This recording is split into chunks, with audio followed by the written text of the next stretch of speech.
De parte de Educación Colaborativa y el Centro para la Justicia Global, les damos la bienvenida al seminario La Agricultura Industrial y sus afectaciones. Hoy van a estar con nosotros y con nosotras dos personas que tienen mucha experiencia en estos temas. Ahora ya está me... Por favor, les voy a pedir que silencien sus micrófonos. Y para tener oportunidad de presentarles a Ercilia Saores. Ella es una de las fundadoras y directora de América Latina para Regeneración Internacional. También es directora de campañas de la Asociación de Consumidores Orgánicos, que tiene sede en México. Y tiene más de 15 años de experiencia en campañas y organización en comunidades de bajos ingresos y áreas rurales. También ella colabora con algunas organizaciones sin fines de lucro, por ejemplo, una que ya ustedes conocen, que es Caminos de Agua, aquí en San Miguel de Allende. Óscar Ugarteche va a ser nuestro primer ponente. Él es investigador del CONACYT y Sistema Nacional de Investigadores y del Instituto de Investigaciones Económicas de la UNAM. Es también coordinador del Observatorio Económico Latinoamericano y miembro fundador de la red Latindad. Está en el Tax Justice Network Board y en las juntas de redes de organizaciones. María, voy a sacar esos animales para allá afuera con Toy. A ver, Jazmín García, por favor, ¿puedes silenciar tu micrófono? Ok. Entonces, quisiera dejarlos ahora con Óscar, que nos va a dar una panorámica del problema para que después Ercilia nos pueda poner un poco los puntos sobre las IES ya de algo más local. Con ustedes, Óscar Ugarteche. Ok. Gracias, Laura. Quiero compartir con ustedes este PowerPoint. ¿Ven mi PowerPoint? Sí. Ok, entonces ahora lo vamos a hacer crecer. All right. We said we were going to do this in English. So No. No. Es en español, Óscar, por favor. ¿Es en español? Ah, Sí. Entendí que era en inglés. Sí, Ya, no, bueno. español, sí. Desde la mitad de los años 2000, las inversiones institucionales en agricultura han comenzado a crecer de 7 fondos orientados a la agricultura a más de 300 fondos de inversión dedicados a la agricultura. De estos, 200 de estos fondos están enfocados a comprar tierras o a administrar tierras. Recientemente, tan recientemente como hace un mes, el gobierno de Estados Unidos ha propuesto permitir que nadie tenga que reportar cuánta tierra tiene, de forma tal que los fondos de inversión pueden comprar indefinidamente y no hay límite. Los fondos de inversión operan 4 mercados. Los mercados forward, los mercados de futuros, los mercados de opciones y los swaps. Los operadores que están en el campo del comercio agrícola son Cargill, Archer Daniels, Bunge y Luis Dreyfus. Estos son 4 de los operadores más grandes del mundo que están en el campo. Hay otros más, pero estos son los importantes. Estos son los que concentran el grueso del comercio de materias, de alimentos en el mundo. Ahora, ¿cómo se definen los futuros? Es decir, ¿cómo se hace el tema de la financialización de los commodities? Los futuros están definidos como instrumentos financieros cuyo valor depende del valor de las variables subyacentes, sea esto un índice de bolsa, una tasa de interés, una moneda o productos. Entonces tú puedes tener futuros de granos, puedes tener futuros de minerales, o puedes tener futuros de tasas de interés, o puedes tener futuros de tipos de cambio. Puedes tener futuros de bolsa de valores. Es decir, futuros casi con cualquier cosa. El precio del futuro depende del valor de lo que estás apostando al futuro. La apuesta, y esto es el tema del arbitraje, a eso se le llama arbitraje financiero, a apostar hoy para sacar una ganancia mañana en una operación de riesgo. O sea, tú apuestas a que el precio va en una dirección y si va efectivamente en esa dirección, Oye, y si va en la dirección contraria, pierdes.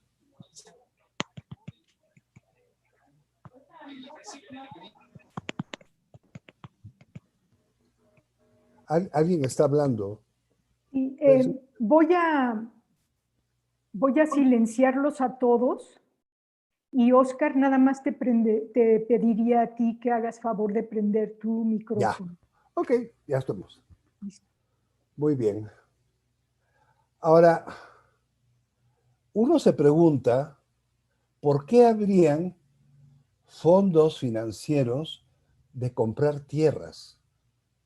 Yo me quedé honestamente intrigado de por qué habría un fondo financiero de comprar tierras cuando, en fin, se sabe que la rentabilidad del agro no es buena, que por eso hay precios de refugio para que no pierdan dinero los campesinos. Pero resulta que los subsidios no son al campesinos, son a la tierra. Entonces, si el subsidio es a la tierra, si tú tienes más tierra, recibes más subsidio. Y si el precio del producto agrícola baja, tu riesgo es cero porque tú tienes un precio de refugio ya establecido en el punto de partida. De manera tal que el precio baja, pero a ti el gobierno central, sea de Estados Unidos o de la Unión Europea, te va a dar la diferencia de lo que perdiste. Entonces, para un fondo financiero no hay pierde. Pero además, esto que te dan como subsidio está libre de impuestos. O sea, lo que vendría a ser windfall profits, para los fines del caso, porque están bajando los precios y te pagan un precio más alto, tienes una ganancia, ¿no es cierto? Una ganancia especulativa. Bueno, esa ganancia especulativa es tax free. Y así, las grandes empresas son las que compran la tierra. En Europa, Nestlé, Tate Lyle, Abebe, Tereos y San Luis Sucre reciben el 82%, no, son las empresas más grandes. El 82% de los subsidios europeos van al 20% de toda la tierra, que son las más grandes y las más rentables. El nivel de los subsidios suma en Europa, en Europa suma, el nivel suma, a ver, el 34% del presupuesto europeo. O sea, el 34% del presupuesto de la Unión Europea va al 20% de todas las tierras que hay en Europa. que suma 58.000, por cierto. A ver, aquí vamos a mirar la cifra. De los 58.000 millones de euros que tiene el presupuesto de la Unión Europea, 41.000 ha ido designado a la Common Agricultural Program, y esto ha sido concentrado en el 20% de la tierra. Eso es muchísimo dinero. Y ahora en Estados Unidos, ¿cómo funciona?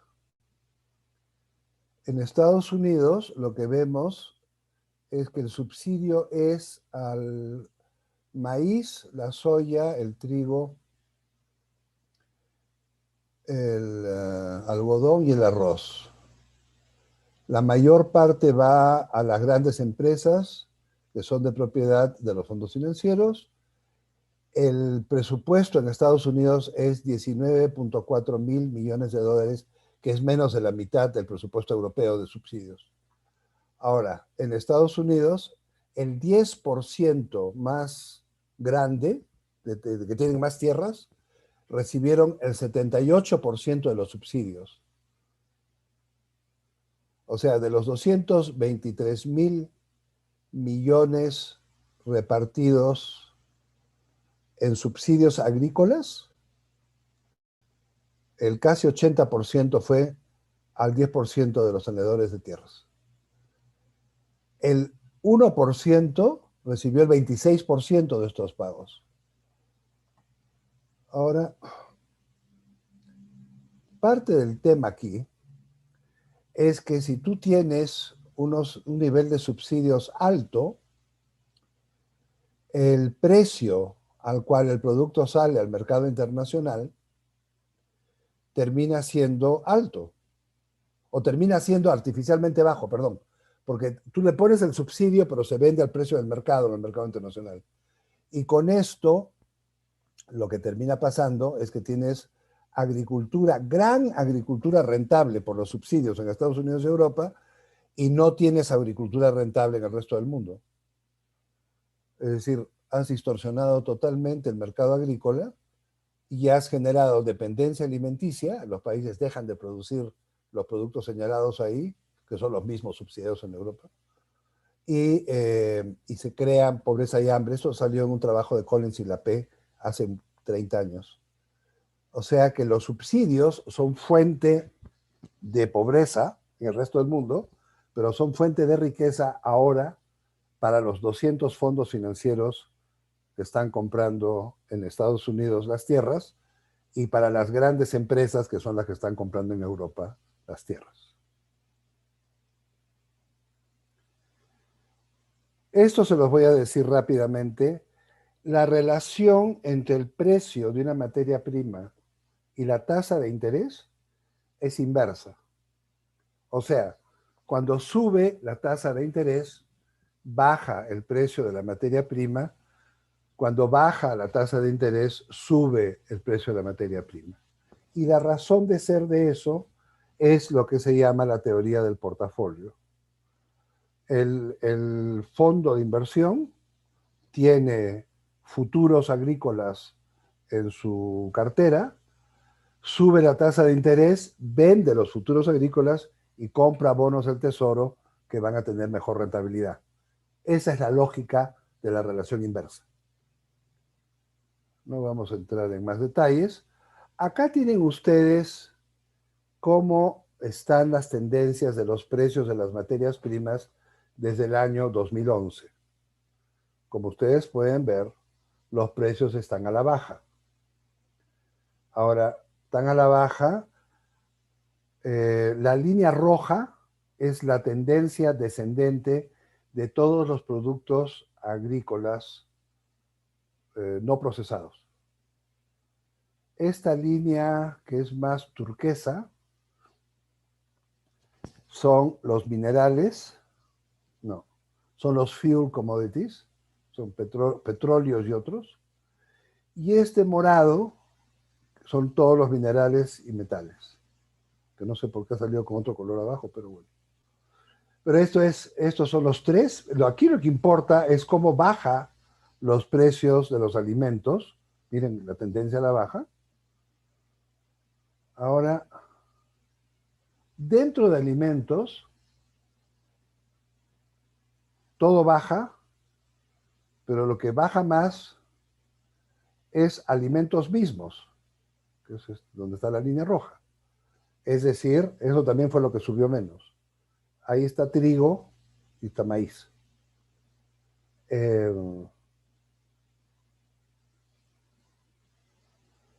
Ahora, acá están con las tasas de interés. Y este cuadro, que puede ser un poco confuso, se los voy a explicar levemente.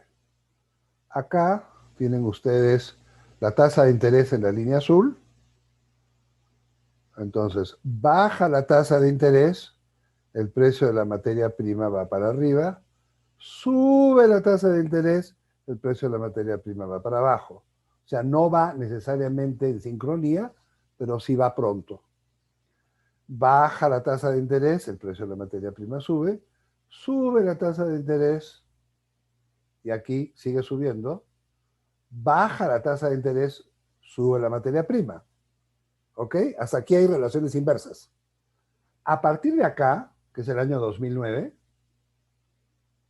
cuando la tasa de interés la bajan a casi cero, primero los precios suben y después se desploman. Cuando sube la tasa de interés a partir del año 15, entre el año 15 y el año 19, que sube la tasa de interés, hubiéramos esperado una baja de los precios. Sin embargo, no hubo una baja de los precios. Lo que se produjo fue una estabilización de los precios en torno a una banda. Si miran la línea de la izquierda de base 100, se permanece alrededor de la base 100. Esto nos está diciendo que se ha perdido la relación entre la tasa de interés y los precios. Eso, en términos teóricos, tiene toda clase de implicancias, porque quiere decir que ya no se puede predecir los precios de los commodities por tasas de interés, como hemos hecho los últimos 50 años, pero también quiere decir que probablemente, y esto es solamente un probablemente, los especuladores financieros no creen que va a haber una recuperación de demanda de alimentos en un futuro cercano. Y por eso los precios no suben. O sea, estaríamos hablando de un horizonte en la cabeza de los especuladores financieros, estaríamos hablando de un estancamiento económico global. Esto sería lo que esto nos dice. Cuando digo global, vamos a mirar qué cosa es global. Aquí estamos en cereales, que incluye todos los cereales. La producción de cereales en el mundo se concentra en Asia. La mitad de los cereales del mundo se producen en Asia. Y la otra mitad se reparte entre Estados Unidos y Europa, básicamente, con un poquito en Sudamérica, Centroamérica y África. Pero, digamos, 50-40 Estados Unidos, Europa. Asia, 50, y 40 es Europa y Estados Unidos. Esa es la repartición de producción. En exportaciones, los que exportan son los que tienen los subsidios. Estados Unidos y Europa. Y quien importa es Asia, que importa la mitad de lo que se produce en el mundo. O sea, el gran comprador es asiático y los grandes exportadores son los subsidiados. Ahora, ¿por qué habrías de subsidiar exportaciones si no es porque estás convencido de que los precios nunca van a recuperarse a los costos de producción?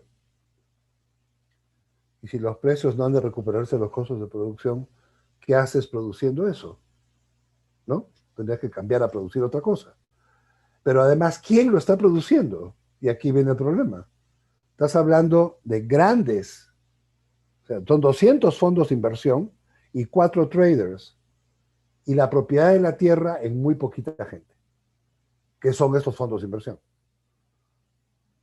Entonces, ellos no están haciendo el cálculo de precios sobre estas proyecciones de esta realidad del comercio internacional, sino sobre su propia rentabilidad. Eso.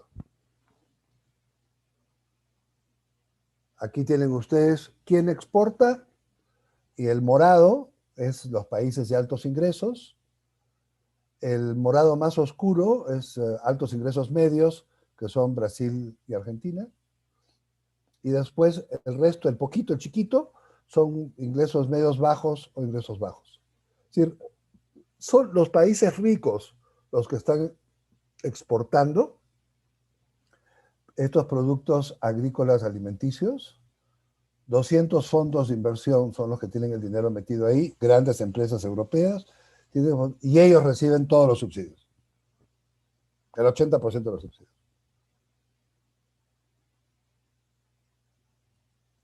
En la agricultura, lo que más se comercia son los alimentos, más que el algodón y que todos los productos industriales. Ahora el azúcar ya no es alimento, sino es producto industrial.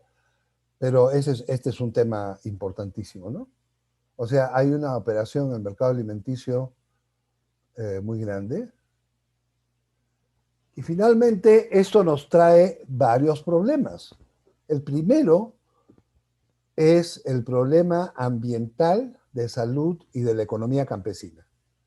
El problema ambiental que nos trae es que estas grandes extensiones de tierra son las grandes consumidores de agua.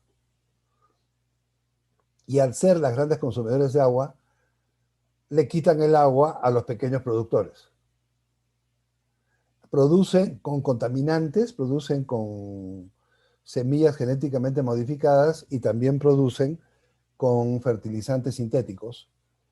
Y eso contamina. Entonces, hay un problema en estas producciones a gran escala, hay un problema ambiental severo, hay un problema de salud, en la medida en que estas producciones tienen problemas de salud por varias razones. Digamos, en el país de origen, porque el uso de tanto fertilizante y tanta semilla genéticamente modificada impacta sobre la gente que trabaja con eso. Ese es un tema de salud.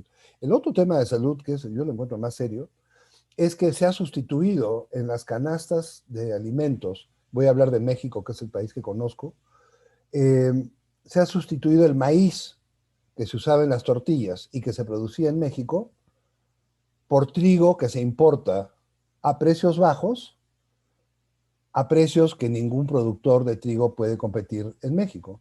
Y claro, porque tienen este subsidio que lo reciben los fondos de inversión. Entonces, ahora tenemos un problema de obesidad que ha salido no solamente en México, sino que con la pandemia se ha hecho evidente en prácticamente toda América Latina, y yo sospecho que también en África. Hemos sustituido el maíz, que es saludable, por trigo, que no lo es tanto, pero lo hemos sustituido porque es barato. Y finalmente, como las concentraciones de los subsidios están en las grandes extensiones de terreno, porque es por tamaño de tierras, las pequeñas extensiones de terrenos no reciben subsidios. Es la inversa del propósito inicial de colocar subsidios agrícolas, que era asegurarle al campesino un ingreso. Ahora se ha invertido. Y eso sí es un problema más grande, sobre todo para Europa y para Estados Unidos. 4 grandes empresas definen los precios en un contexto de tasas de interés negativas, con una tendencia a largo plazo descendente. Eso habla de monopolio, pero además habla de una demanda descendente en el largo plazo. Hay una demanda descendente de trigo. Entonces tienes más producción genéticamente modificada con estos fertilizantes en extensiones de tierra más grandes para recibir los subsidios, y tienes, por decir, relativamente más producción que consumidores. Entonces el precio indudablemente baja, y eso no le aporta bien ni siquiera a los productores en los países en desarrollo. Lo que hemos visto con la epidemia es que el transporte de los alimentos ha hecho que su oferta sea vulnerable, porque cuando ocurrió la pandemia y se cerraron los puertos y se suspendieron las entregas en camiones refrigerados, o sea, tuvimos un problema ahí rápido de que se suspendió el comercio de alimentos, de estos alimentos, se suspendió. Y al suspenderse, quedaron los que no producen, se quedaron con el inventario que tenían. Y claro, como los granos, por ejemplo, sí se pueden guardar, pues tenían guardados, pero tienes guardado por un tiempo, no tienes guardado para siempre. Y esto, yo creo que hay que tomar nota de eso, porque esto te dice que la provisión de alimentos está vulnerable a la próxima pandemia. A la próxima pandemia, que se vuelva a cerrar los puertos, vas a volver a tener un problema de oferta y vas a volver a tener un problema de alza de precios de alimentos producto de eso. Que además, alza de productos de alimentos en un momento en que la gente pierde el empleo no es el mejor escenario. Los precios spot, extrañamente, o no tan extrañamente, han subido en la pandemia. Entonces, lo que ha pasado durante esa pandemia, desde marzo, es que los precios spot de los alimentos, lo que pagas hoy por un alimento que te van a entregar hoy, ha subido. Pero los precios de futuros han bajado. Que es una señal de esto mismo que estamos señalando arriba. O sea, hay falta de oferta hoy, entonces hoy pago más por tener lo que necesito. Y esto hace que sea necesario restablecer la seguridad alimentaria y sea necesario eliminar la dependencia en proveedores distantes. La producción de alimentos básicos tiene que estar producida localmente para asegurar la canasta básica de alimentos.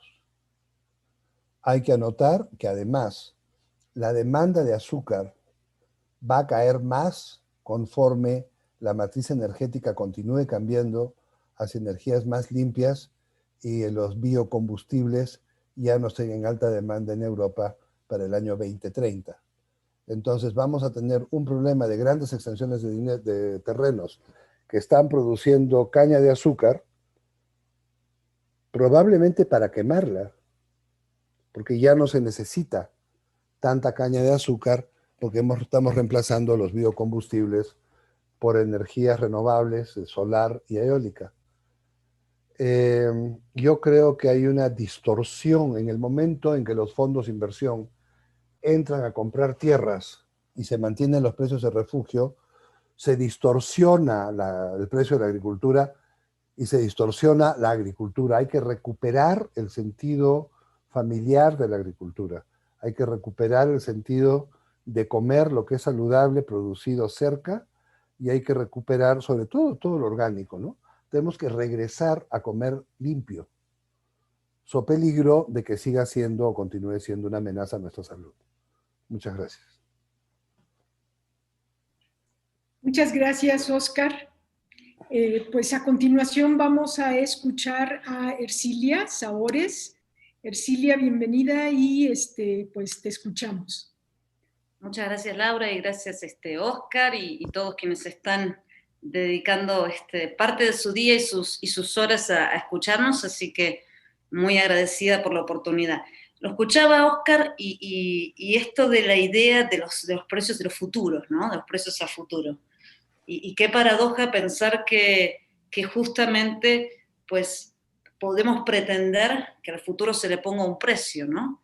Y creo que es muy simbólico que muchas de las empresas a las cuales estos precios a futuro están asegurados son empresas que supuestamente son quienes alimentan o quienes supuestamente nutren al mundo, ¿no?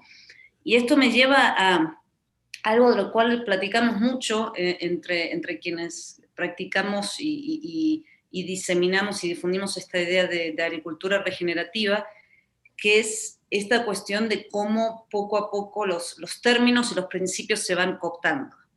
¿Qué quiero decir con esto? Nos pasó mucho con el tema de la sustentabilidad. Durante muchos años, ustedes recordarán que en las cumbres climáticas, ¿no? Generalmente después de la Convención del Río, se deslindaron en 3 cumbres. Una es la Conferencia de las Partes, orientada hacia cambio climático, que revisa las convenciones de cambio climático. Otra tiene que ver con desertificación y suelos, y otra tiene que ver con biodiversidad, lo cual ya es, desde nuestro punto de vista, un equívoco y un absurdo de raíz, porque estamos viendo cambio climático por un lado, desertificación por el otro y biodiversidad por el otro lado, cada cual con su propia burocracia y con sus propias leyes y sus propios dictámenes y sus propios consejos que no tienen comunicación entre sí. Pero lo que nos pasaba es que los términos que más sonaban hasta hace, yo diría, 3 o 4 años, se notó un cambio en la última conferencia de las partes sobre cambio climático en París, en 2015, pero el término más sonado era sustentabilidad. Entonces, muchas de estas grandes empresas, que Oscar mencionaba como Cargill, como en su momento Monsanto, que ahora es Bayer, como otra gran empresa de alimentación que es Danone, como otra gran Danone Unilever, otra gran empresa que es Nestlé, cada vez más empezaron a utilizar el término sustentabilidad a la par de responsabilidad social empresarial, es decir, programas de alguna manera para paliar ciertas malas prácticas o externalidades negativas, producto justamente de estas prácticas, y disfrazarlas o de alguna manera darles un viso de sustentabilidad, un viso de responsabilidad a través de ciertos programas. Y lo que estamos viendo es que más y más son estas mismas empresas las que van metiéndose en el tema de agricultura. ¿Por qué? Bueno, pues es una razón bastante obvia, y es el hecho de que la crisis climática y la crisis de la alimentación están totalmente unidas, son indisolubles, una no existe sin la otra. Esto es algo que tristemente con esta pandemia hemos aprendido todos, ¿no? Y todas. Y esto es algo que estas empresas han percibido y poco a poco lo que quieren es lavar ciertas culpas, ¿no? Lo que en inglés generalmente se denomina este greenwashing. Por eso para nosotros es muy importante partir de algo al comenzar a explicar qué es la regeneración, que es hablar acerca de ciertos principios y prácticas que hacen a la regeneración. Y la regeneración en sí es un término amplio, es un término paraguas, que está muy ligado, estoy hablando en el sentido estricto de regeneración en términos de agricultura, pero que como ustedes verán tiene que ver con muchas otras cosas de la vida.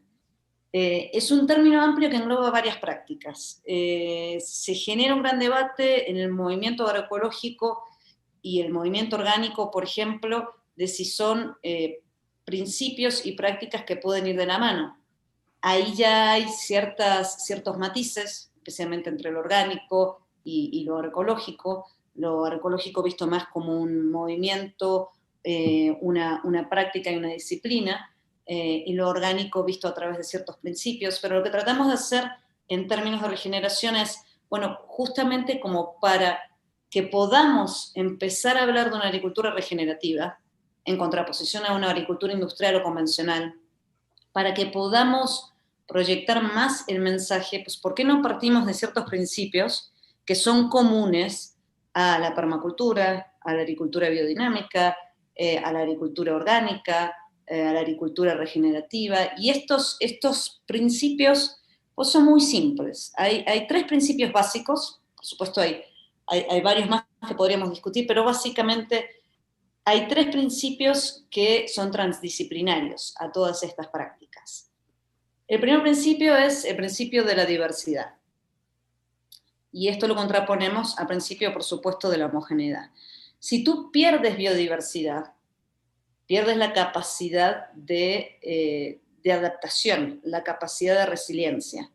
La vida que genera esta biodiversidad es justamente esa capacidad que tiene tanto la naturaleza como los seres humanos tenemos, de reacomodarnos ante un estrés.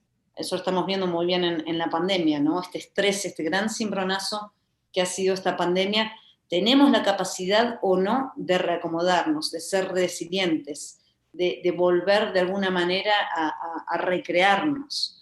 Es decir, dentro de la regeneración entendemos que la capacidad de honrar y de promover lo diverso, visto desde el punto de la biodiversidad y entendido también hasta de una diversidad biocultural, hablando de un punto de vista de inclusión social, es lo que nos hace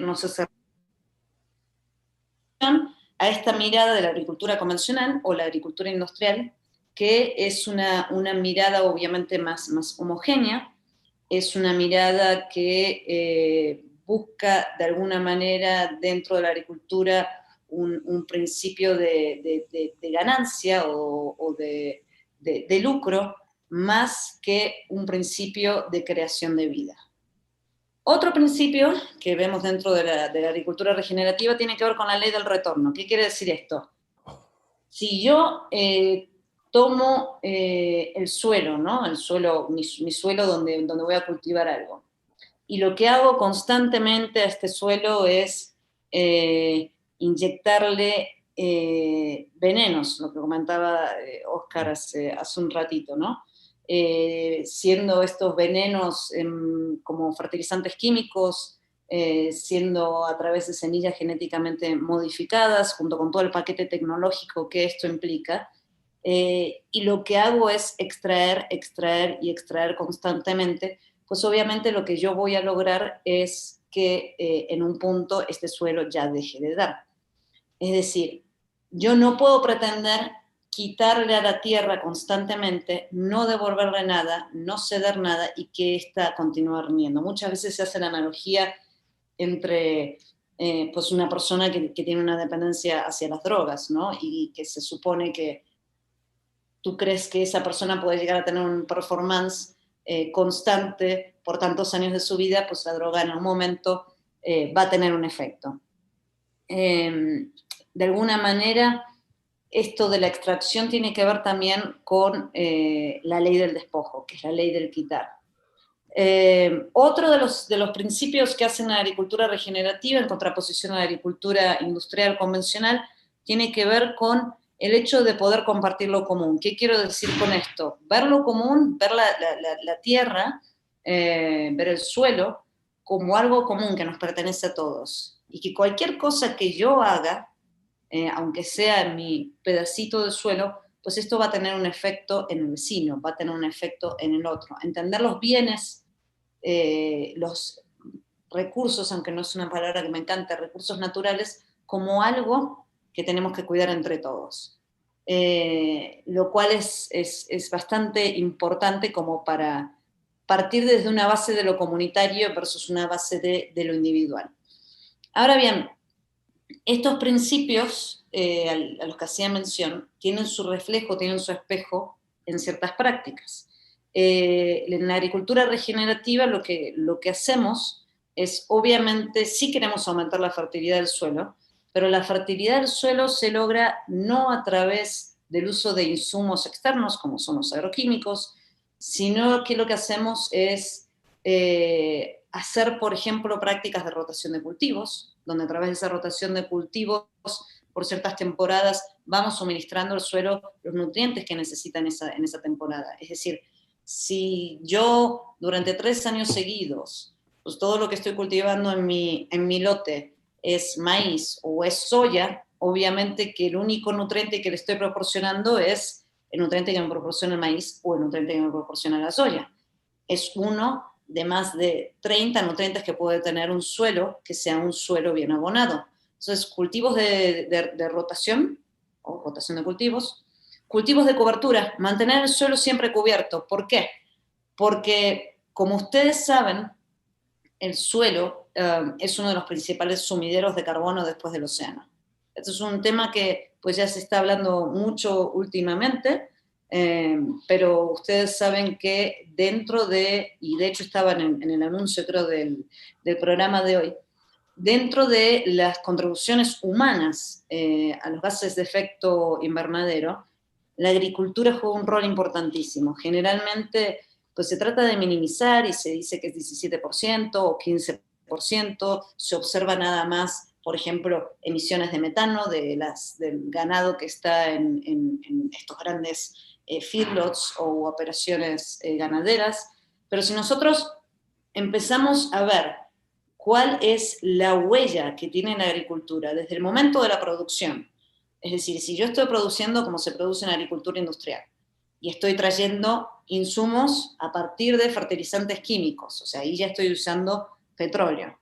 Si lo que yo produzco, lo produzco a través de aplicaciones de agroquímicos constantes, si también lo produzco haciendo surcos en el suelo, en lugar de tratar de llegar a un mínimo de labranza, si lo tengo que transportar desde mi lugar de producción a un lugar mucho más lejos. En ese lugar mucho más lejos, el empaquetado también es un empaquetado que viene pues, en 25 plásticos para sacar no sé, una paleta, ¿verdad? Y si aparte de eso lo tengo que exportar, pues la huella de carbono que eso está generando es una huella de carbono que lleva del 30 al 35% de los gases de efecto invernadero de humanos, ¿no? Entonces, evidentemente esto es algo totalmente insostenible. Lo que nosotros tenemos que hacer, obviamente, es buscar maneras de paliar esa contribución que tiene la agricultura hacia el calentamiento global.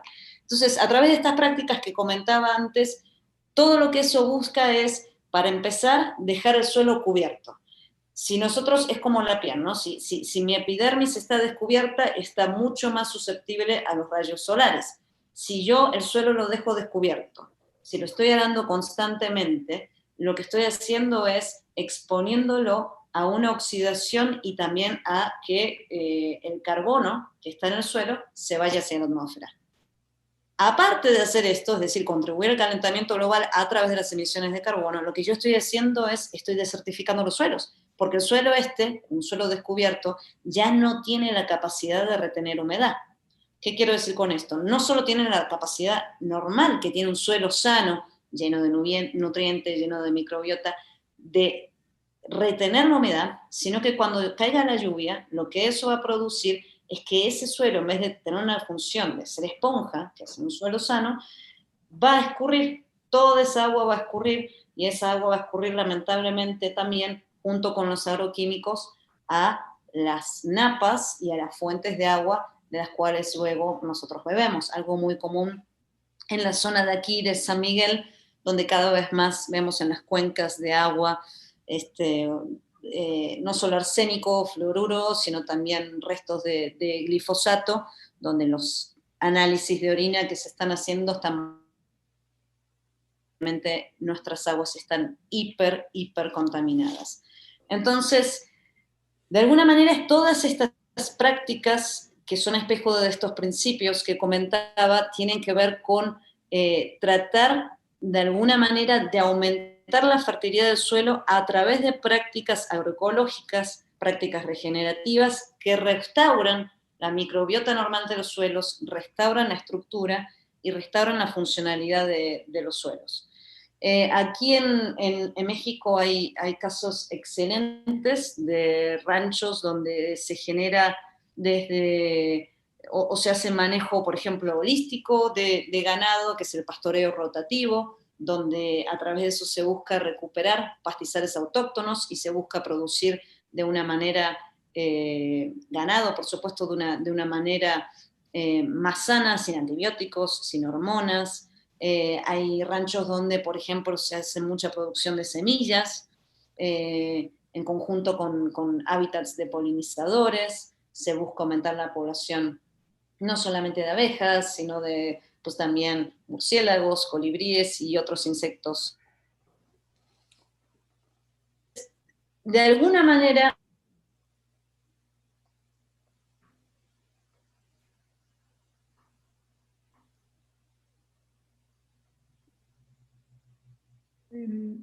Ercilia, tu video se congeló. ¿Nos escuchas, Ercilia?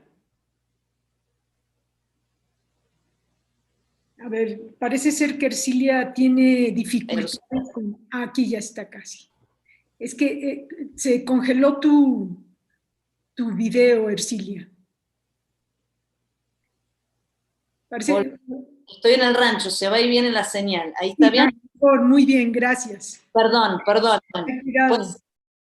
Pues eso, lo que comentaba es quiénes son realmente los que producen los alimentos, ¿no? ¿Quiénes son los que alimentan y que nutren al mundo?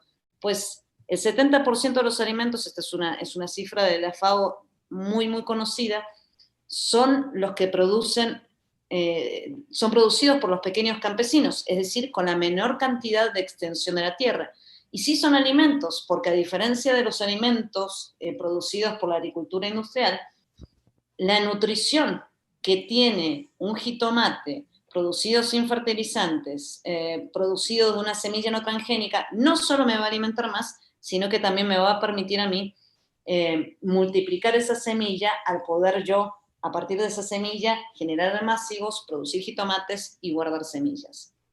Entonces, para no irme muy, creo que vamos a tener una sesión luego de algunas preguntas o respuestas, pero hay ciertas cosas que me gustaría soslayar y que creo que están vinculadas también a lo que comentaba inicialmente Óscar, que son los cambios. ¿Cuáles son estos cambios necesarios, no? Tenemos estos grandes monstruos, ¿no?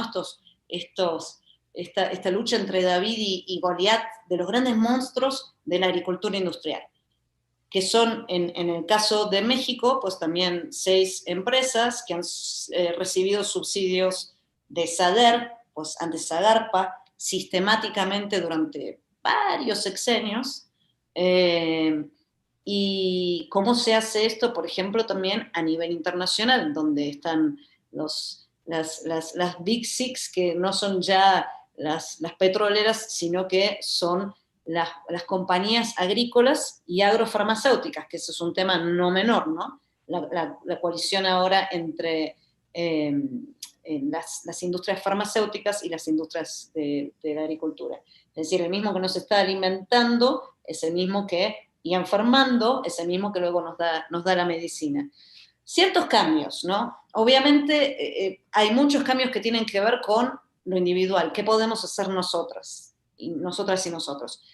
Ese es un tema que tocamos mucho desde Consumidores Orgánicos, que son estas campañas de concientización del consumidor y campañas también de lobby o de cabildeo para que cambien políticas públicas. Todos habrán visto ahora, por ejemplo, un cambio, uno chiquitito, pero que es muy, muy interesante, es el tema de, en los productos alimenticios, los semáforos, alto en sodio, alto en azúcares, pues cierta información, porque el consumidor luego te dice, no, pues si tú consumes es tu problema. Bueno, pero si yo no tengo información, ¿qué sé yo que estoy consumiendo? Entonces, un consumidor informado, una consumidora informada, un prosumidor, que decimos ahora, pues eso es mucho más importante.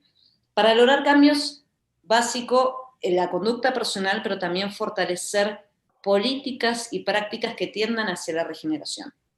Es decir, ¿qué políticas públicas pueden haber, ¿no?, que apoyen las prácticas regenerativas? Esto implica cambiar de alguna manera de un paradigma de crecimiento económico como medida de todas las cosas, esto que nos mostraba Óscar, hacia construir nuevas métricas. Estas nuevas métricas tienen que considerar salud, tienen que considerar igualdad, tienen que considerar nutrición, cosas muy básicas. Generalmente se habla de rendimiento por hectárea cuando decimos, bueno, pero el rinde de maíz en agricultura industrial es mayor que el rinde de maíz en agricultura orgánica o agroecológica o regenerativa. Primero, no es cierto, pero segundo, aparte, tenemos que empezar por hectárea más que de rendimiento por hectárea. Hablar de soberanía alimentaria, es decir, seguridad y soberanía alimentaria, muy importante en México como centro de origen del maíz.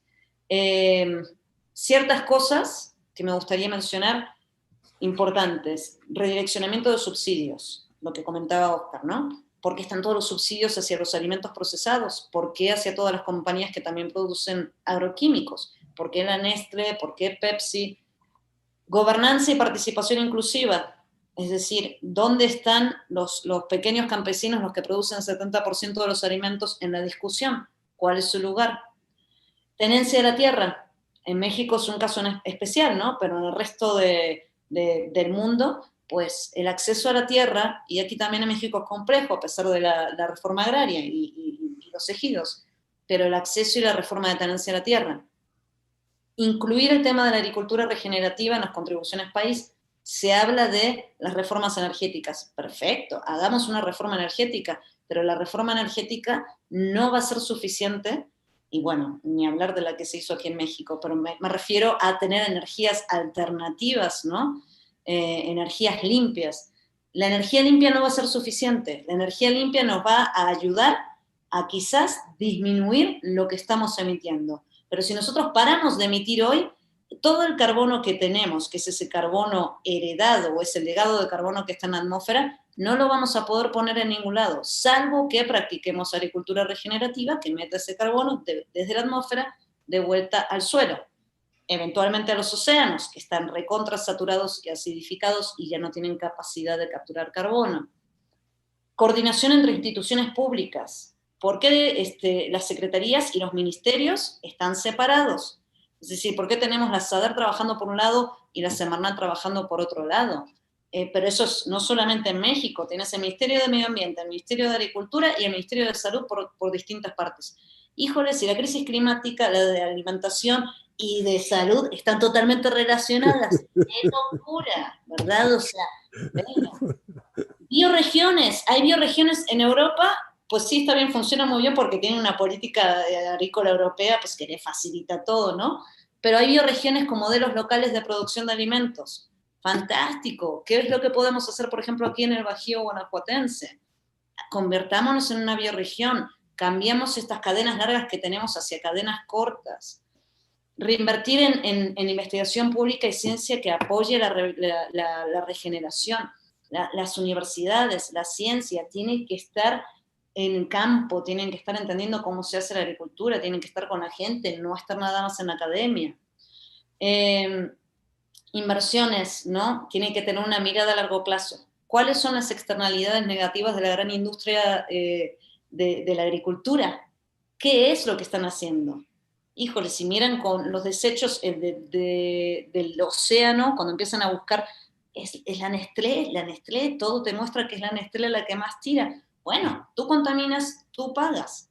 Y con eso que estés pagando, apoyo a pequeños productores. Bueno, hay un montón de cuestiones que se podría hablar y que podríamos discutir. Creo que ya me estoy pasando un poquito del tiempo, pero también aguas con el tema de los mercados de carbono. Están en boga, todo el mundo está hablando de los mercados de carbono. Es importante, el que contamina paga, pero que el carbono no sea la medida de todas las cosas. Ese es un gran problema, porque eso lo que también impulsa es monocultivos, grandes monocultivos que sacan un montón de carbono. ¿Y dónde está uno de los principios de la agricultura regenerativa? La biodiversidad. En definitiva, todo esto está muy mezclado, la crisis climática, la crisis de salud y la crisis de alimentación, y son tres, si hubieran tres caras de la misma moneda, si pudiéramos decirlo, pero son todas facetas del mismo problema. Creo que voy a parar un poquito ahí porque me gustaría quizás discutir un poco más de todos los temas que hemos tocado con ustedes, y pues adelante, cedo el micrófono. Muchas gracias. Gracias a ti, Ercilia. Pues ahora sí, si alguien tiene preguntas, por favor pónganlas en el chat. Y le voy a pedir a Yolanda que nos lea las preguntas que ella tiene, y Roberto las de YouTube. A lo mejor se pueden alternar una y una. Empezando, Yolanda. Sí, Laura, hasta ahora no hay preguntas. A ver, aquí unos segundos, minutos. Sí, porque vamos a esperar un poco. estamos un poco tímidos, pero luego hay montones de preguntas. Sí. Entonces, Luego todos quieren preguntar. así es. ¿Contigo? No.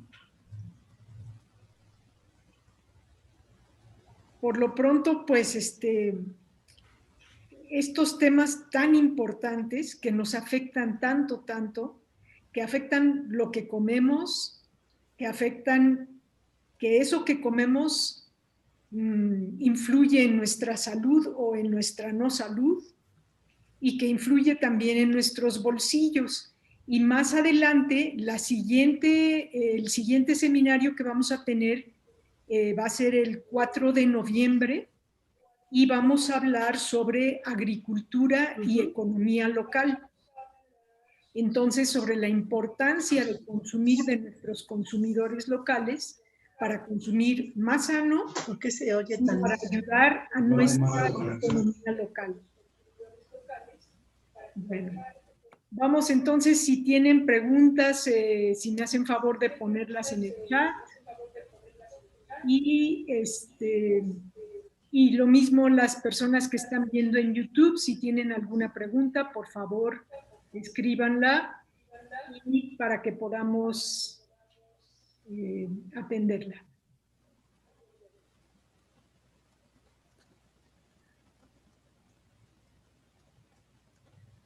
Bueno, mientras esperamos, quiero comentarle un poquito a Ercilia, Claro, porque Ercilia lo que ha hecho es poner el lado aterrizado de lo que yo he dicho en genérico y en financiero.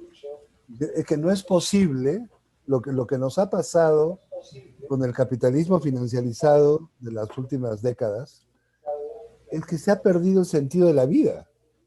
Y esto más lo pienso y es más evidente que lo que importa es la ganancia financiera a todo costo. Entonces, bueno, yo compro más tierras para tener más subsidios. El precio va para abajo, a mí no me importa que el precio vaya para abajo porque tengo un subsidio arriba. Y además, cuando me den el dinero del subsidio, me lo van a dar en un solo cheque, yo tengo una ganancia especulativa porque el precio está bajo y yo he vendido arriba. En realidad, es lo que ha pasado. Eso es lo que es, el subsidio funciona así. Y eso estuvo pensado para que el pequeño campesino que estaba enfrentado al mal tiempo, en fin, a las complicaciones de la agricultura, pudiese seguir fabricando.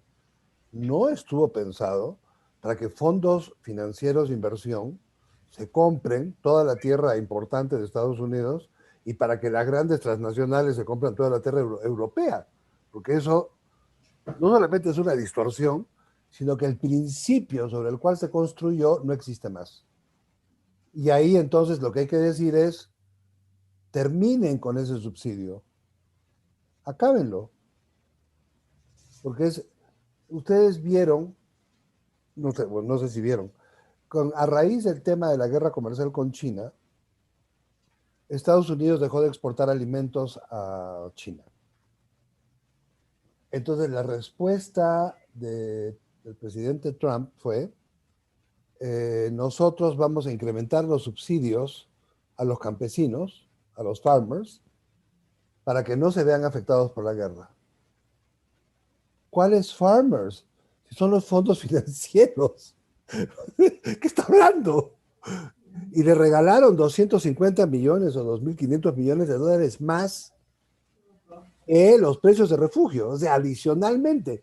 Entonces, ahí tú te preguntas, bueno, esto es un juego de monopolio financiero que ya está operando en los mercados industriales y ahora está operando en los mercados alimenticios. Y eso es perverso.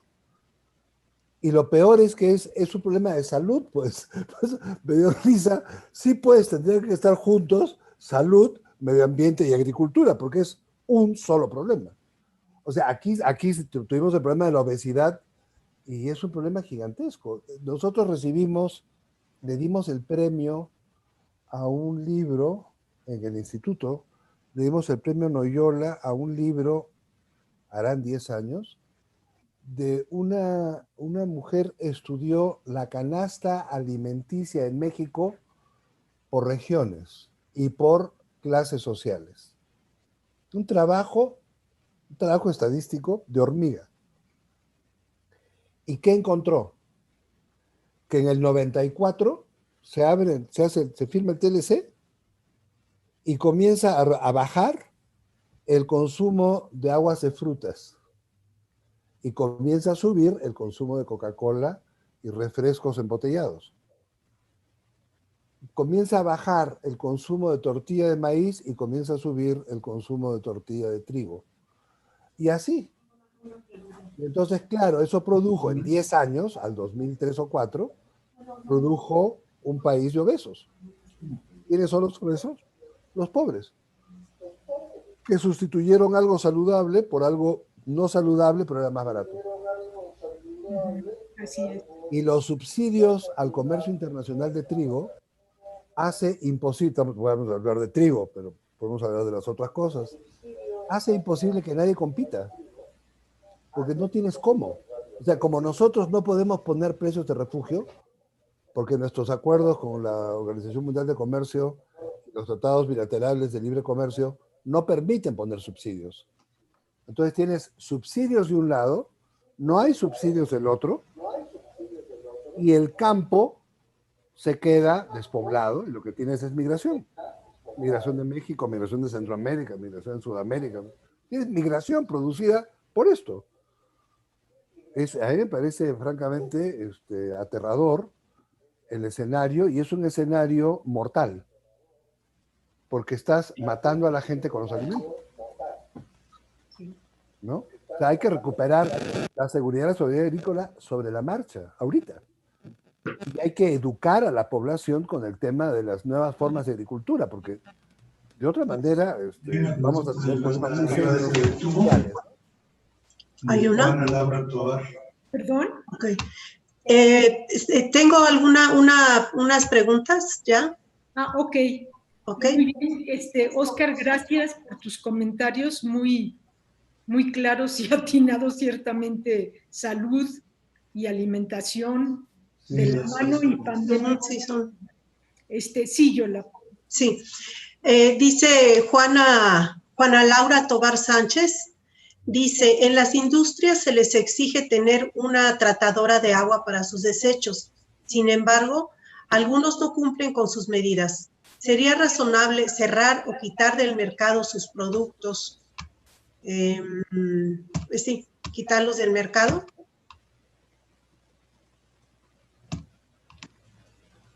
Creo que, y sigue la pregunta, creo que está hablando de lo que esto podría generar en términos de afectación al empleo, ¿verdad?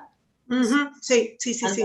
Pues mira, yo brevemente, y Óscar, si tú quieres complementar, yo entiendo que esto es algo que hace la Semarnat y la Conagua, ¿no? Donde tienen que tener, y hay una normativa sobre el tratamiento de aguas residuales y aguas de desecho.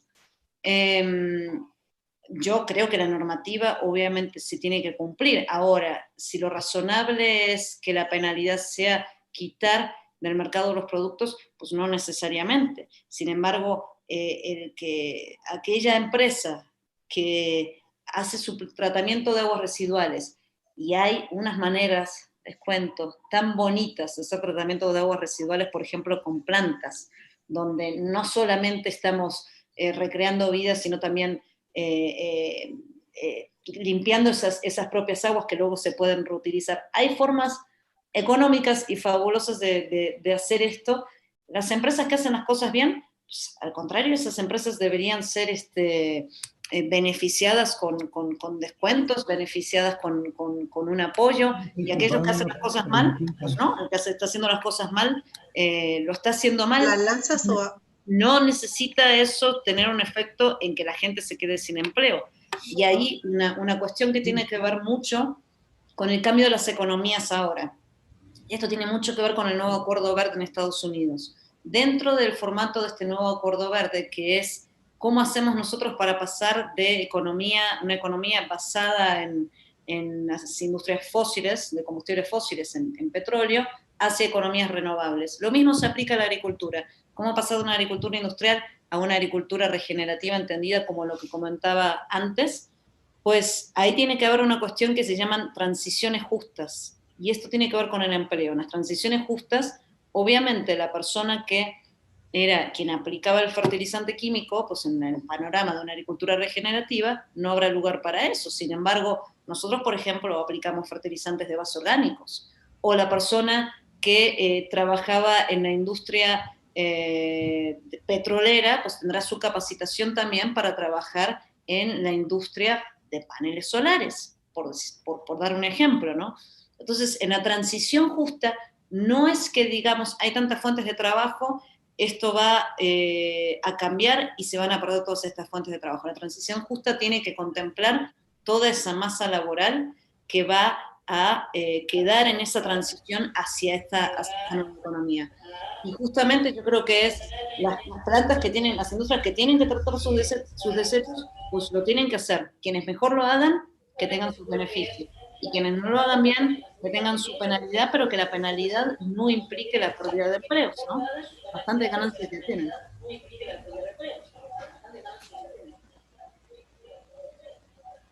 Sí, gracias, Ercilia.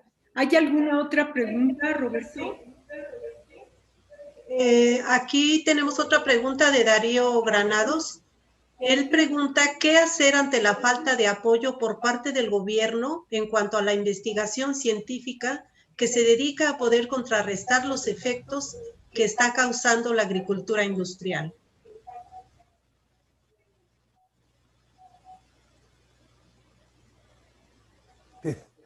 Esa es una pregunta gorda. México apoyaba la investigación científica sobre los efectos de la agricultura industrial. La directora de CONACYT, de hecho, es una de las personas que ha trabajado más sobre semillas genéticamente modificadas. Ahora hemos perdido ese apoyo, parece ser, ¿no? Estamos en el proceso de perder el apoyo. O sea, no hay una falta de apoyo stricto sensu. Ha habido apoyo, ahora hay menos apoyo. Porque entiendo que ha habido mucho abuso con el apoyo. Y que el abuso se produjo por parte de empresas que tomaban este dinero para hacer su propia investigación sobre semillas genéticamente modificadas. O sea, era al revés de lo que tenía que ser. Yo creo que eso se pudo haber resuelto de otra forma, pero en fin, se ha resuelto de la manera en que se ha hecho. Pero yo también creo que el problema de la agricultura industrial no es un tema de México, es un tema global. Y los que están más dañados son los europeos y los estadounidenses, es largamente. O sea, el programa de subsidios agrícolas ha terminado siendo el contrario de aquello para lo que fue diseñado. Y tenemos ahí, habría que ver, en Europa por lo menos, que la Unión Europea, como Unión Europea, ponga dinero a la investigación científica para contrarrestar los efectos de la agricultura industrial. Ahora, en Estados Unidos ha habido, yo no soy experto en la agricultura ni muchísimo menos, pero sí ha habido investigaciones y la FAO ha hecho investigaciones. El tema es, una vez que tienes la investigación, ¿eso cómo se convierte en una política pública? Porque si una vez que ya sabes, y lo sabes, si no se convierte en política pública, es un conocimiento inútil. Y yo sospecho que eso pasa, ¿no? Eso pasa. ¿Perdón? ¿Eh? Sí. Entonces, Sí. ahí hay un tema. Es decir, no solamente es un tema de falta de investigación, o sea, investigación, sino es un tema de convertirlo en política pública, que es lo que yo veo que no está pasando. O sea, mirando los números que les he mostrado, ahí no hay ninguna política pública. Hay una política clara de favorecer al sector financiero de beneficio a los sectores más ricos. Y además, con un efecto de salud muy serio. Eso es lo que yo estoy viendo. Gracias. Sí, Roberto. Sí, sí me gustaría hacer una pregunta. Bueno, para empezar, Está haciendo eco tu micrófono, Roberto. ok.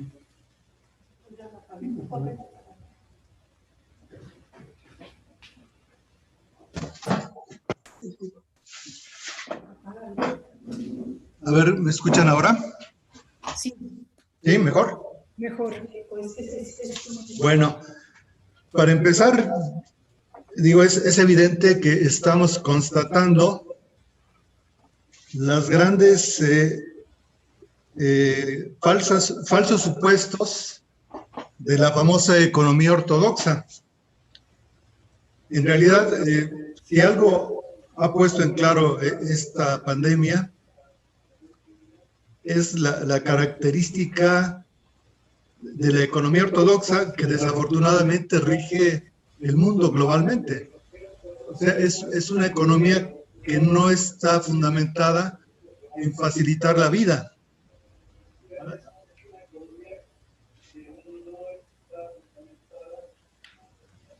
Sí, al contrario, o sea, ahorita lo vimos claramente en el caso de las grandes producciones agrícolas, que sencillamente ni son económicamente viables, porque si quitáramos el subsidio dejarían de producirse, no respetan la biodiversidad de la naturaleza, no respetan la integración fundamental que tiene el suelo, que tiene la tierra. En fin, repito, esto no es más que constatar los pies de barro que tiene esta famosa economía ortodoxa. Bueno. Roberto, ¿se sigue oyendo eco? No Habría sé si que apagar una de las los dos micrófonos. computadoras. Necesitas apagar tu micrófono. ¿Cuál? ¿Puedes apagar el micrófono de alguna de las dos?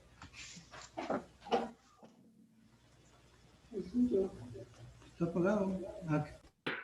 Ahí está. Ahora sí. ¿Sí, mejor? Ahora sí. Bueno, entonces me gustaría llevarlo al contexto local. Al contexto local, si quieren, hablemos concretamente del Bajío, de San Miguel de Allende. Y bueno, en contraste, en contrapeso a la economía ortodoxa, tendríamos que hablar necesariamente de la economía social.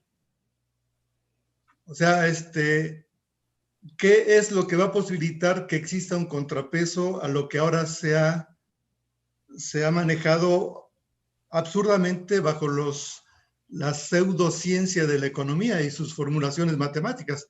Pues tiene que ser una economía donde haya verdadera participación ciudadana y donde se ponga en el centro pues las consideraciones acerca de la vida, posibilidad de la vida desde los habitantes mismos. Por eso me gustaría llevarlo a San Miguel de Allende, porque si lo vemos así estadísticamente, estamos hablando de un buen porcentaje de la población en la pobreza, sin opciones de una vida razonablemente productiva, una vida que les permita llevar satisfactores a su vida, a su familia, en fin. Esto me gustaría esta economía social, me gustaría llevarla al terreno de la agricultura.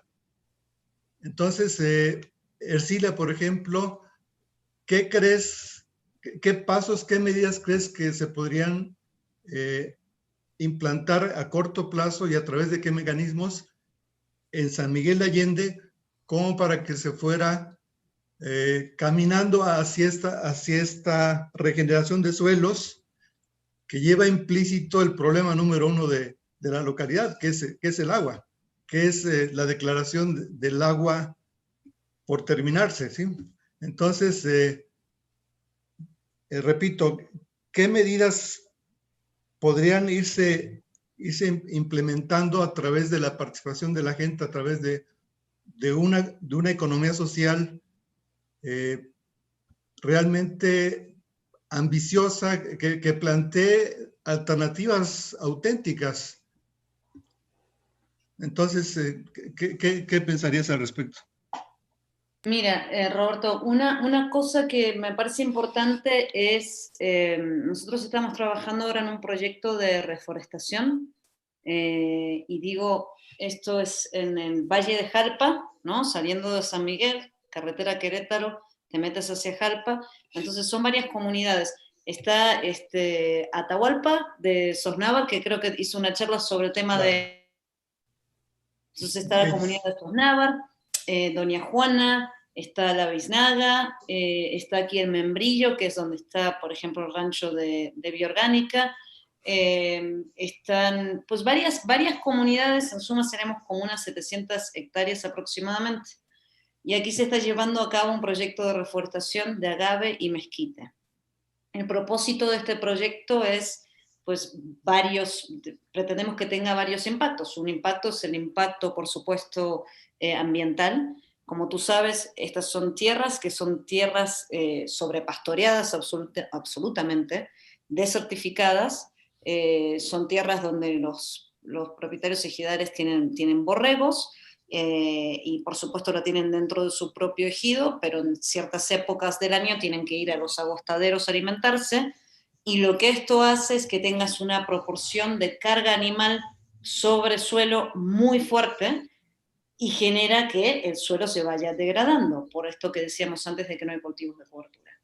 Entonces, la idea es, en este proyecto de agave con mezquite, nosotros vamos a plantar, ya hemos empezado, iniciado hasta 700 hectáreas, de plantaciones de agaves, diferentes variedades. Unos son agaves, por ejemplo, el agave salmiana, que es el típico agave que ven ustedes en los alrededores de San Miguel, el pulpo, ¿no? O manso, que dicen en las comunidades. Agaves de salmiana americana, mezquite, ¿no? Que es el árbol que nos da las vainas que está por todas partes aquí, pastizal también y otros cultivos de cobertura. Impacto ambiental, pues obviamente regeneración de suelos y creación de suelos, porque aquí estamos en suelos que no tienen perfil, o sea, son suelos que totalmente degradados. Y eso es el impacto ambiental. El impacto económico, pues el agave lo vamos a utilizar para forraje, es decir, en 8 o 9 años estos agaves van a poder producir, por ejemplo, aguamiel, pulque, mezcal, dependiendo de la variedad de agave que estemos plantando, pero lo que eso va a hacer también es generar forraje. Cortamos la penca del agave, esto se tritura, y con la vaina del mezquite, que lo estamos trabajando con la asociación, se hace un forraje para animales. Esto es muy importante, porque gran parte del año aquí no tenemos con qué alimentar a los animales. En mayo de este año, junio, por ejemplo, tuvieron que sacrificarse varios animales en la zona. La gente tiene que comprar alfalfa, que es insólito, en el semidesierto estamos produciendo alfalfa, que es mucho más cara y que tiene una huella hídrica absoluta. Entonces, la idea también es poder generar un producto con el cual yo puedo alimentar a mi ganado, que tiene una rentabilidad económica a largo plazo, y también eventualmente genera un mercado de carne con mis borregos o con mi leche de cabra, alimentada a través de este forraje, ¿no? Y lo que eso hace es generar un valor agregado a lo que yo produzco. Ese es el impacto económico. Es decir, lo que eso va generando es pequeñas economías locales, y el asociativismo, que lo hemos visto muchas veces, también la gente del Centro para la Justicia ha trabajado mucho en este tema, el tema de cooperativas, el tema de tianguis, el asociativismo y el cooperativismo local, seguir impulsando ese tipo de asociaciones. Aquí veo que están hablando del tema de bordos, sí, reforestación, lo que comentaba, y también bordos. Y también volver a dar a los suelos, un suelo ya regenerado, su capacidad de captar agua. Lo estamos notando ya en este primer año y medio, donde se ha hecho esta reforestación, el suelo ya retiene mucha más agua, se ve un suelo mucho más verde que en otras zonas donde no está. Pero si no empezamos a ver las cosas a través de este impacto ambiental, económico y social, pues estamos perdidos, ¿no? Sí. Gracias. Hay un comentario también, dice, ¿qué hacer ante la falta? No, perdón, ese ya se lo había leído.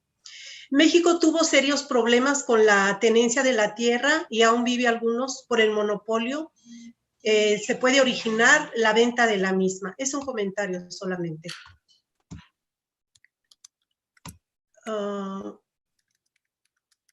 Celia Pacheco tiene uno. Ok. Si quieres, pone en mute y yo le... Sí, tengo un... ¿No?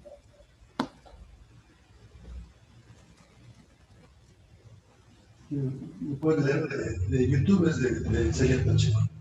Hay una pregunta de Celia Pacheco de YouTube, pero no lo puedo ver yo. ¿Quién tiene las preguntas de YouTube, Roberto? Yo. Sí. Entonces, hola, apagas tu micrófono para oír a Roberto. Gracias. Sí, adelante, Roberto. Pero es Bueno, ¿sí? Sí. A ver, Celia Pacheco dice que si pueden comentar más sobre la responsabilidad social de las empresas y las políticas y acciones para la formación de prosumidores. Gracias. Sí, Oscar o Ercilia, ¿quién quisiera contestar? Pues en el caso de prosumidores, si quieres, y luego tú, Oscar, el tema de las empresas, pero quizás algunas experiencias que hemos tenido a través de una coalición, creo que hay un eco, ¿no? ¿Se escucha bien? Sí, Roberto, ¿puedes apagar tu micrófono? Roberto. Gracias. ¿Ahí sí? Sí. Bien. Bueno, una experiencia bastante interesante que tuvimos a través de la Asociación de Consumidores Orgánicos, generamos una alianza con organizaciones como el Poder del Consumidor, que pues ha sido una organización muy activa con su director Alejandro Carvillo en los últimos 15 años en la defensa del consumidor. Empezaron con la campaña, no sé si recuerdan, hubo una campaña contra el tema de refrescos azucarados en las escuelas primarias. El Poder del Consumidor pues tuvo mucha actividad en eso, y con la Alianza por la Salud Alimentaria también, que fue una campaña muy interesante que se llamó Alianza por la Tortilla Mexicana y que continúa, y la pueden buscar. Dentro de la Alianza por la Tortilla Mexicana, uno de los propósitos, de las misiones, era buscar pues, cómo podemos recuperar o recobrar una tortilla que sea soberana, que sea nutritiva, que sea digna. Entonces, a partir de eso, empezamos a buscar varias estrategias de difusión hacia el consumidor. En primer lugar, informar al consumidor para que cambie de consumidor a prosumidor, es decir, esta idea del consumidor informado, no solamente de cuáles son las prácticas de Maseca, ¿no? que es la gran empresa Gruma Maseca, el corporativo del maíz mexicano, respecto de la tortilla, prácticas desleales totalmente, como por ejemplo que dicen que nixtamalizan, cuando realmente no nixtamalizan, o hacen una nixtamalización rápida que los obliga a ponerle muchísimos aditivos, es decir, que es una tortilla que suple alimenticiamente algunas de las necesidades nutritivas a fuerzas de puro aditivo, que controla el mercado, ¿no? Y que eso lo que provoca es que las tienditas y las pequeñas tortillerías tengan que cerrar.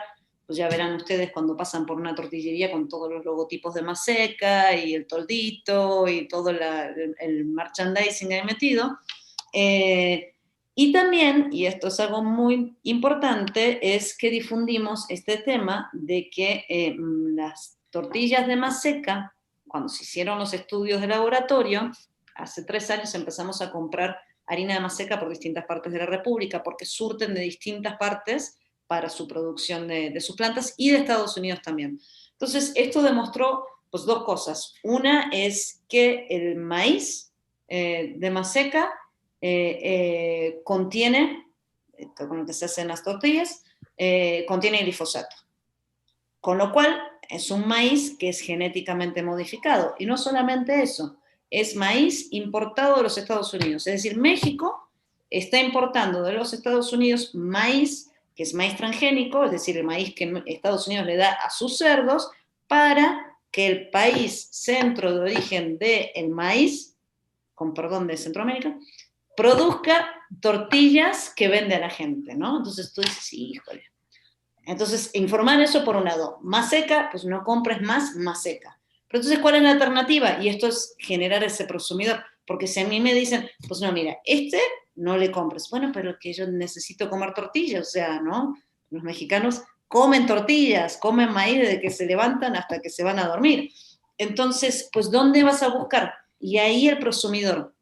Si ustedes tienen una tiendita aquí en la colonia, por ejemplo, no sé, en la Narvarte, en Ciudad de México, a la que van, pregunten a la doña, su maíz es nixtamalizado, ¿es de maseca o no es de maseca? Tomen una foto, suban a este mapa y generamos un mapa de tortillerías no maseca, un mapa de tortillerías nixtamalizadas, soberanas y mexicanas.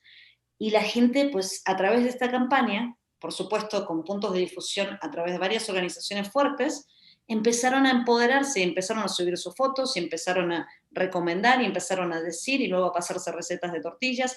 Es decir, pasar de esta idea de un consumidor que es de alguna manera este hombre o mujer zombie a la cual están metiendo lo que sea, al consumidor. Espérate, ¿y esto qué tiene, no? Si no puedo descifrar cuáles son los ingredientes, ¿no? Y si me dice alto en esto, buscar alternativas y poder darlas también a estos consumidores. A través de campañas, yo creo que son formas en que vamos buscando generar ese consumidor informado, que entienda también la importancia de lo local y que vaya hacia eso. No me extiendo más porque es algo que van a hablar en la próxima charla, creo.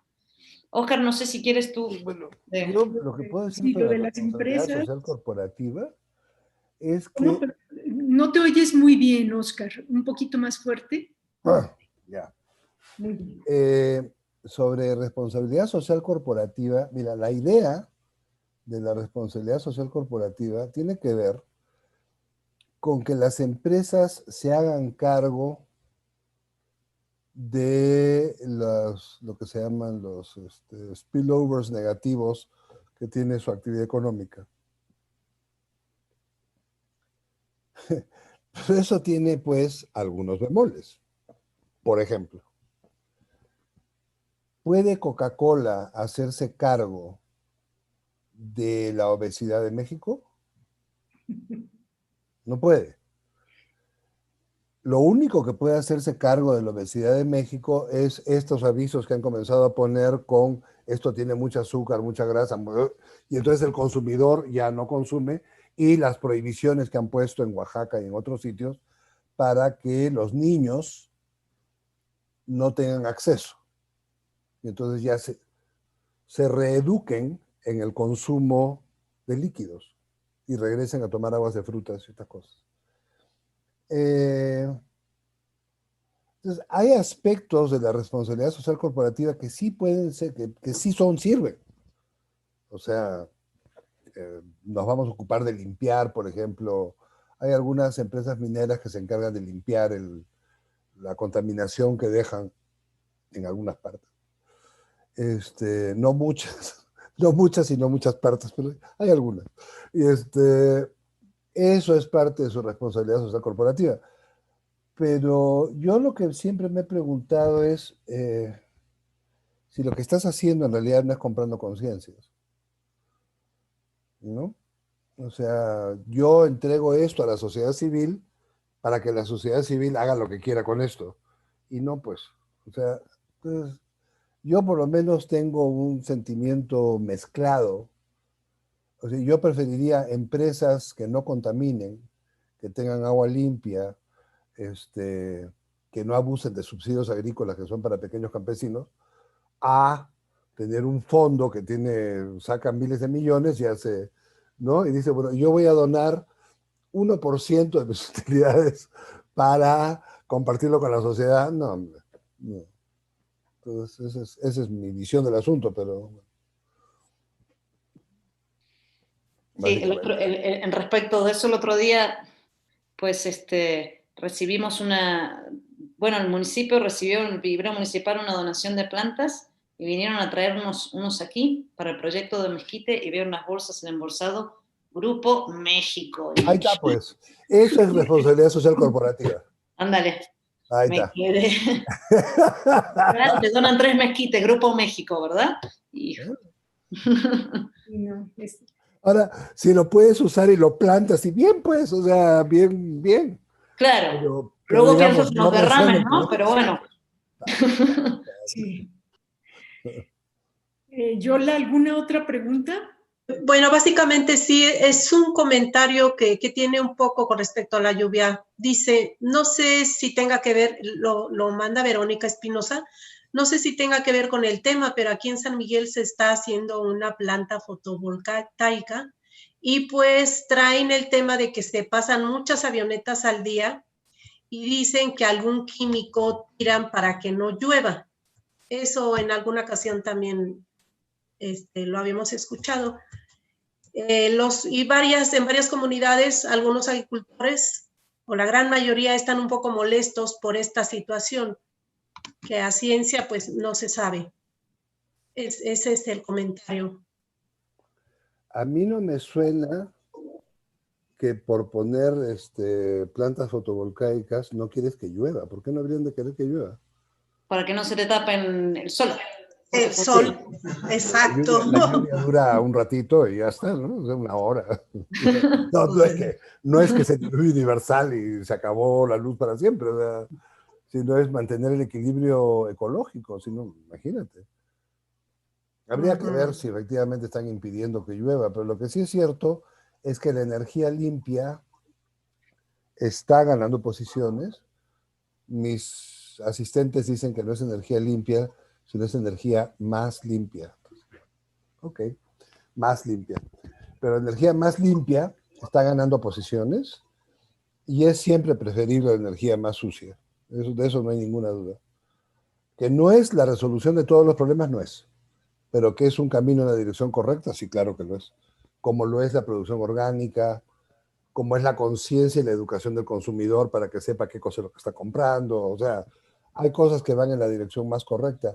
Y eso además no depende del régimen político, que eso es otra cosa que es importante, porque esta misma discusión la podríamos estar teniendo en Cuba o en cualquier otra parte. Esta es una discusión que es universal, porque desafortunadamente la forma como nos llegó el progreso técnico a todas partes fue la misma. Y entonces, digamos, no se han mostrado alternativas todavía. No se han mostrado alternativas consistentes que sean aplicadas a nivel nacional. Todavía las alternativas son como experimentales, pequeñas, microregionales o regionales. Pero esto habría que convertirlo en política pública, que sea nacional. Y juntar a la Semarnat con la Zagarpa y con Salud. Y entonces haces una política nacional de producción del campo para tener campesinos saludables y bien con buenos ingresos. Pero eso, digamos, eso sería una revolución, porque esa es otra visión del mundo, ese es otro mundo. Y yo creo que eso sería un poroto. Habría que trabajar por esa fusión de los 3 ministerios y habría que trabajar, yo creo que habría que trabajar por la creación de conciencia, sobre todo de lo que significa la agricultura extensiva, lo dañino y el abuso de los subsidios agrícolas que van a estas grandes firmas, francamente ridículo, ¿no? Habría que trabajar en contra de los subsidios, que se los dejen a los pequeños campesinos, a los grandes. Gracias, Oscar. ¿Alguna otra pregunta? No. Ni en YouTube. No hay más preguntas. En YouTube tampoco. Ok.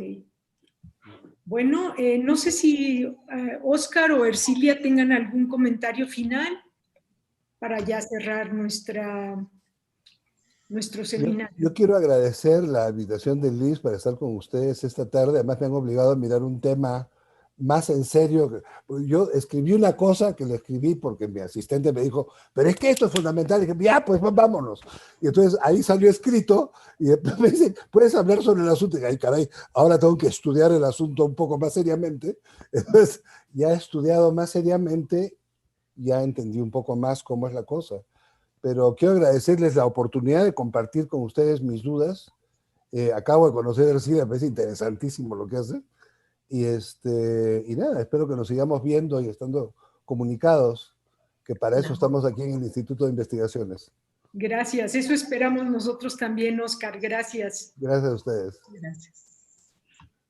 No, pues lo mismo, agradecer realmente la oportunidad. La verdad pues es un tema, a veces es abrumador, pero yo creo que no hay que darse por vencidas, y siempre la importancia de lo local. Es decir, yo les digo, pues a veces estamos en las COPs internacionales y pues se habla, y se queda en puras palabras. Yo creo que la importancia de lo local, si nosotros podemos a nivel municipal poder aliarnos, poder hacer un buen trabajo y que esos sean realmente los ejemplos que sean llevados a nivel nacional, a nivel regional. Yo creo que hay muchas iniciativas muy interesantes en distintas partes del mundo. En México, por supuesto, hay mucha gente que está haciendo cosas súper interesantes. En Argentina, que es mi país de origen, ahí está el Movimiento Argentino por la Producción Orgánica, está la RENAMA, que es la Red Nacional de Municipios Agroecológicos, si lo pueden buscar en Google, súper interesante. Y también les recomiendo visitar páginas como, a ver, no sé si la puedo poner aquí, pero con temas de agricultura regenerativa. Estamos en regenerativinternational.org, Vía Orgánica para temas más locales. Pues la gente de Tosma también tiene cosas súper interesantes. Consumidores orgánicos.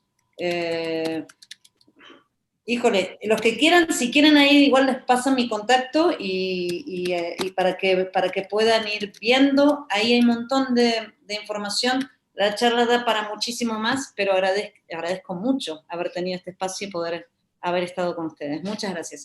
Gracias a ti, Ercilia. Bueno, pues entonces, sin más, quiero darles las gracias a todos y todas las participantes de parte de Educación Colaborativa y del Centro para la Justicia Global. Y recordarles que nuestro próximo seminario es el 4 de noviembre y que va a ser sobre agricultura y economía local. Vamos a empezar a aterrizar algunos de estos temas, así es que, por favor, no se lo pierdan y seguimos en contacto. Hasta luego y muchas gracias. Gracias.